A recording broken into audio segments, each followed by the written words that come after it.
Hello friends, कैसे हैं आप सब लोग। उम्मीद करता हूँ आप सब लोग अच्छे होंगे और आपकी पढ़ाई भी अच्छी चल रही होगी। जो आज हम डिस्कस करने वाले हैं वो है चैप्टर नेशनल इनकम का। तो नेशनल इनकम देखेंगे और उसके साथ साथ जो फिजिकल पॉलिसी, जो राजकोषीय नीतियां हैं उनको कैसे निर्धारण करते हैं उनको देखने की कोशिश करेंगे। तो जितना भी इस क्लास में हो जाता है, 1 घंटे की लगभग क्लास होती है हमारी। तो हम बात करते हैं नेशनल इनकम की। मैं टारगेट लिख देता हूं, नेशनल इनकम क्या है। अब सवाल आता है कि भाई नेशनल इनकम है क्या।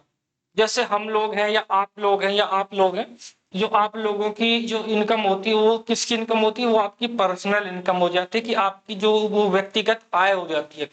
लेकिन जब उन सब इनकम को जोड़ देते, क्योंकि आप भी देश में रह रहे हैं, ये लोग भी देश में रह रहे हैं, मैं भी देश में ही रह रहा हूँ, तो जब इन सबको जोड़ देते हैं तो एक नेशनल इनकम निकल आती है कि कितनी राष्ट्रीय आय है एक देश की। इसको जो कैलकुलेशन की जाती है, इसको कैलकुलेशन करने के 3 मेथड है। पहला मेथड कौन सा है, मेरे साथ लिख लेंगे।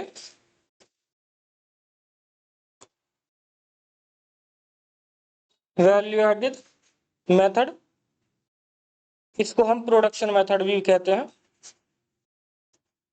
कि भाई एक देश में कितना प्रोडक्शन हो रहा है उसके जरिए आप कैलकुलेशन कर सकते हैं, वैल्यू एडेड मेथड और प्रोडक्शन मेथड। और जो सेकंड मेथड है हमारा, वो मेथड है इनकम मेथड, कि कितनी आय है लोगों की, उस आय के द्वारा आप कैलकुलेशन कर सकते हैं। और जो नेक्स्ट मेथड है वो है एक्सपेंडिचर मेथड।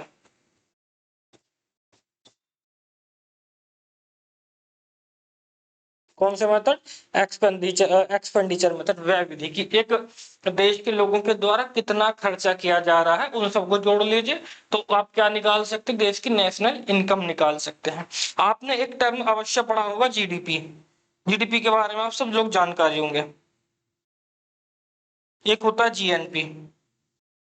जो ये टर्म है इन सबको हम एक एक करके देखने की कोशिश करेंगे। जीडीपी क्या होता है कि किसी भी देश के भीतर एक फाइनेंशियल ईयर में, जो एक वित्तीय वर्ष होता है, उस वित्तीय वर्ष में वस्तु और सेवाओं के जो गुड्स रहती हैं और जो सर्विस रहते हैं उनके अंतिम उत्पाद की जो कीमत होती है, जब उन दोनों कीमतों को ऐड कर लेते हैं तो जीडीपी निकल आती है। मतलब जीडीपी में ये है कि देश के अंदर कितना प्रोडक्शन हो रहा है, ठीक है, कितनी सर्विस हम प्रोवाइड कर रहा है, कितनी वस्तुओं का हम निर्माण कर चुके हैं। लेकिन जीडीपी का एक नेगेटिव जो होता है ये होता है कि जीडीपी में उत्पादन कौन कर रहा है ये महत्वपूर्ण ना होते ही ये होता है कि उत्पादन हो कहाँ रहा है। कि मतलब अगर कोई विदेश की कंपनी है और वो हमारे इंडिया में आके प्रोडक्शन कर रही है तो उसको हम अपनी जीडीपी में कैलकुलेट कर लेते हैं, जबकि जीएनपी में ऐसा नहीं होता। जीडीपी और जीएनपी में दोनों में डिफरेंस यही होता है, ठीक है। जीएनपी में क्या करते हैं, जीएनपी में जो इनफ्लो होता है, जो आउटफ्लो होता है, उसको क्या कर लेते हैं, इनफ्लो का घटा देते हैं और आउटफ्लो को उसमें जोड़ देते हैं। ये सबको हम देखेंगे एक एक करके, ठीक है। तो पहले जीडीपी की बात कर लेते हैं। लेकिन जीडीपी में क्या होता है कि इसमें रॉ मटेरियल की जो कॉस्ट होती है उसको शामिल नहीं किया जाता है। मतलब कि जो कच्चे माल होते हैं ना उनको इसमें शामिल नहीं किया जाता। सपोज करिए कि एक गाड़ी बनाई, टाटा ने गाड़ी बनाई, तो जो टायर बना, जो इंजन बना, उसकी कॉस्ट को अलग से नहीं जोड़ेंगे। जो कार की एक फाइनल कॉस्ट रहेगी, जो कंप्लीट कॉस्ट रहेगी कि 10 लाख में है या 8 लाख में है, तो उसको जोड़ेंगे तो वो किस में होगी, जीडीपी में होगी। जीडीपी का एक नेगेटिव इम्पैक्ट ये भी है कि जो इसमें जैसे कार मैंने खरीद ली लेकिन उसको दोबारा से जब मैंने किसी को बेचा तो उसको भी शामिल नहीं किया जाता। मतलब पुनर्विक्रय की लागत को भी इसमें शामिल नहीं किया जाता। और इसमें मैंने जो ट्रांसफर, एक आदमी को दूसरे आदमी को मैंने किसी और को पैसा ट्रांसफर किया या किसी अन्य एक संस्था को ट्रांसफर किया तो उसमें ट्रांसफर को भी ऐड नहीं किया जाता है। तो ये तो हो जाती है जीडीपी की बात। अब हम बात करेंगे जीएनपी की। तो जीएनपी में पहले जीडीपी की ही बात कर लेते हैं। जीडीपी जो है इसकी कैलकुलेशन के लिए हम 3 तरह से इसकी जीडीपी को कैलकुलेट कर सकते हो। तीन तीन टाइप्स कौन कौन से, कि भाई या तो क्या कर लेते हैं, जीडीपी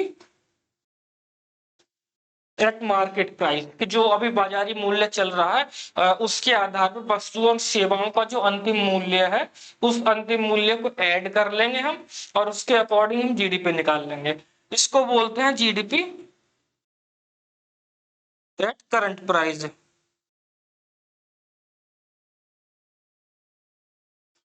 और इसको क्या बोलते हैं, इसको हम नॉमिनल जीडीपी भी बोलते हैं।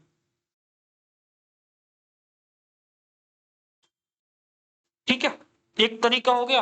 दूसरा तरीका क्या है कि जीडीपी एट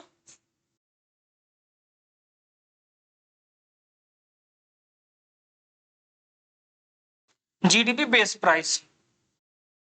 बेस प्राइस मतलब कि एक बेस ईयर बना लिया जाता है, उस बेस ईयर के आधार पे वस्तुओं के मूल्यों को और जो सेवाओं के मूल्य हैं, सर्विसेज जो थी उनके मूल्यों को कैलकुलेशन किया जाता है। एक बेस ईयर मान लिया जाता है कि जो हम गणना करेंगे इस बेस ईयर को मानते हुए आगे की गणना करेंगे। जैसे कि 2011-12 को भी बेस ईयर माना हुआ है, तो इसको क्या कहते हैं, जीडीपी एट बेस प्राइस।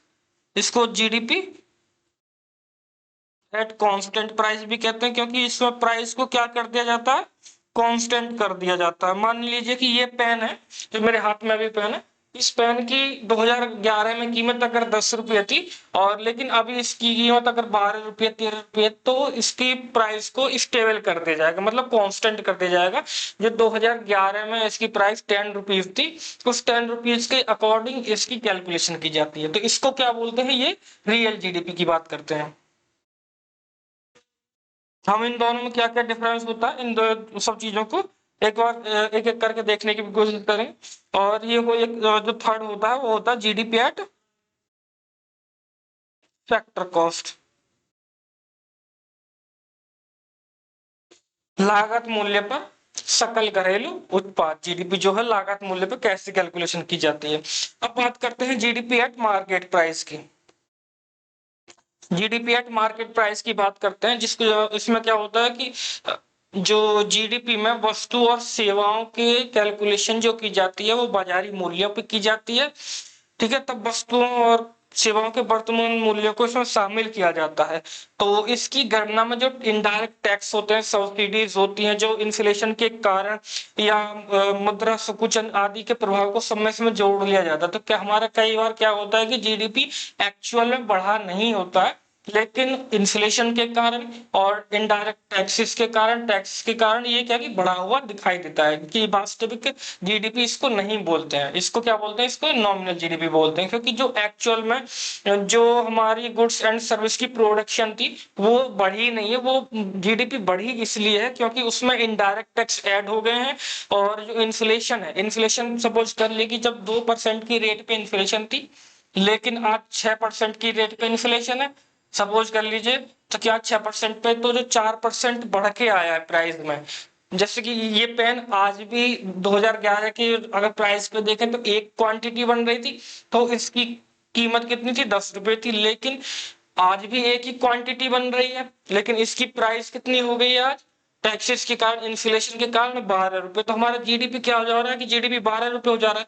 तो वो बढ़ा जीडीपी हुआ, जीडीपी बढ़ा हुआ नहीं है, बल्कि क्या है कि वो जो टैक्सेस वगैरह लगे थे, सब्सिडीज वगैरह थी, और जो इन्फ्लेशन के कारण ये बढ़ा हुआ दिखाई देता है। तो इसको कौन सी जीडीपी बोलते हैं, नॉमिनल जीडीपी बोल लेते हैं। अब बात करते हैं जीडीपी एट बेस प्राइस की।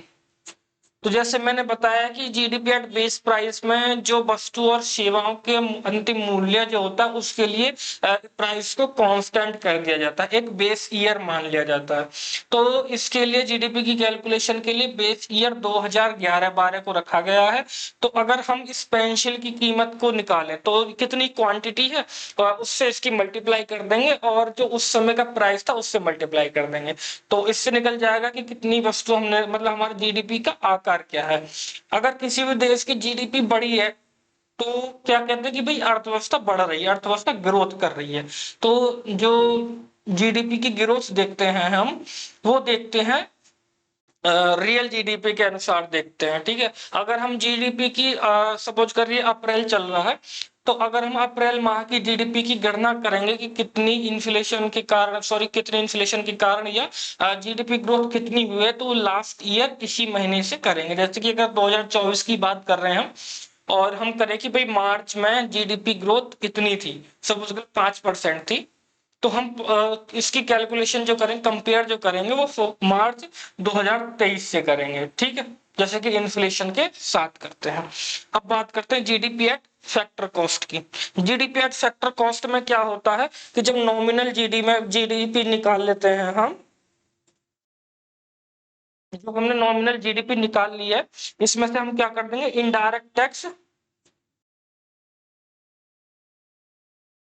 इनडायरेक्ट टैक्स को घटा देंगे कि जो टैक्स के कारण जीडीपी बढ़ी हुई लग रही थी, बढ़ गई थी, तो उसको क्या कर देंगे, घटा देंगे। और इसके साथ साथ जो सब्सिडीज हमने दी थी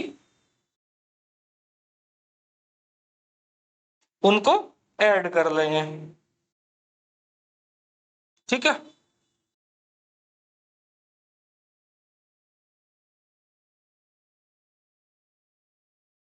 तो ये इसका फॉर्मूला है।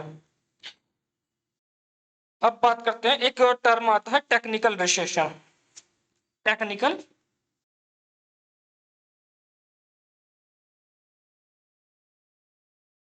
रिसेशन, टेक्निकल रिसेशन का मतलब होता है कि जब किसी भी इकोनॉमी में अर्थव्यवस्था, जब किसी भी अर्थव्यवस्था में जो ग्रोथ रेट होती है वो लगातार 2 तिमाहियों तक नकारात्मक बनी रहे, तो कहते हैं कि भाई जो इकोनॉमी है, जो अर्थव्यवस्था है, उसमें टेक्निकल रिसेशन की कंडीशन आ गई है। ठीक है, टेक्निकल रिसेशन की आ गई। अब बात कर लेते हैं जीएनपी की। तो जीएनपी में बताती है कि ये, इसमें ये महत्वपूर्ण होता है कि उत्पादन कहाँ हो रहा है। इसमें क्या महत्वपूर्ण होता है, इसमें महत्वपूर्ण होता है कि उत्पादन कौन कर रहा है। ठीक है, अगर एक कंपनी है वो दूसरे देश की है तो उसको इसमें घटा देंगे, जो नेट आउटफ्लो होता है इसको घटा देंगे, और जो नेट इनफ्लो होता है इसको जोड़ देंगे। तो जीएनपी कैसे निकालते हैं, नॉमिनल जीडीपी निकाली, ये जो आपको फॉर्मूला है ये याद होना चाहिए। नॉमिनल जीडीपी को जो कैलकुलेट किया, उसमें से जो नेट आउटफ्लो है, जो नेट आउटफ्लो है उसको क्या कर देते हैं, उसको घटा देते हैं, कि मतलब जो हमारे देश से बाहर गया है और जो हमारे देश में अंदर आया है, इनफ्लो हुआ है, उसको जोड़ देते हैं। तो नेट इनफ्लो को इसमें जोड़ देते हैं। क्वेश्चन ऐसे ही जनरेट होते हैं कि जीडीपी से निकालने के लिए नॉमिनल जीडीपी में नेट इनफ्लो को घटा देते हैं या जोड़ देते हैं, या नेट इनफ्लो को क्या कर देते हैं, घटाएंगे या जोड़ेंगे। तो ये फॉर्मूला आपको पता होना चाहिए। अब बात कर लेते हैं एनएनपी की, नेट नेशनल प्रोडक्ट की। एनएनपी क्या होती है कि वस्तुओं के उत्पादन की प्रक्रिया में और सेवाओं को प्रदान करने की प्रक्रिया में जो मशीन होती है, मशीन जो होती है, और जो उपकरण होते हैं उनकी घिसाई होती है। तो उन घिसाइयों के लिए एक अलग से क्या कर लेते हैं, उसको मूल्यह्रास बोलते हैं। तो उस मूल्यह्रास के लिए अलग से पैसा निकाल के रख लेते हैं। तो जो एनएनपी होती है वो क्या करते हैं, जो हमने जीएनपी निकाली है,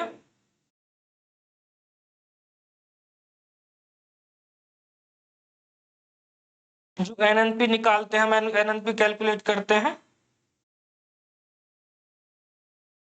जीएनपी माइनस जो डिप्रिसिएशन हुआ है, जो मूल्यह्रास हुआ है, जो मशीनों में टूट फूट हुई है, उसको निकालते हैं। ठीक है, अब बात करते हैं नेशनल इनकम की, कि नेशनल इनकम कैसे निकालते हैं।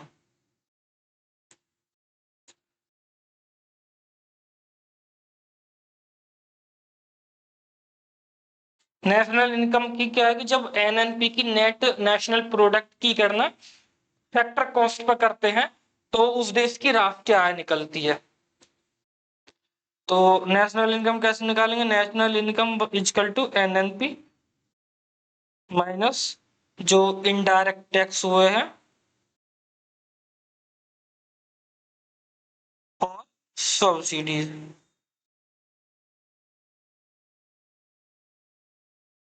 ठीक है, और पर कैपिटा इनकम कैसे निकालेंगे,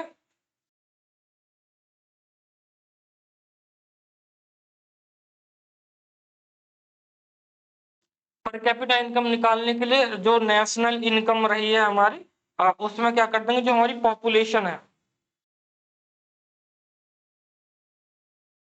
उस पे क्या कर देंगे, उस पे डिवाइड कर देंगे। तो ये फॉर्मूला आपको याद होना चाहिए। और पर कैपिटा जीडीपी कैसे निकालेंगे?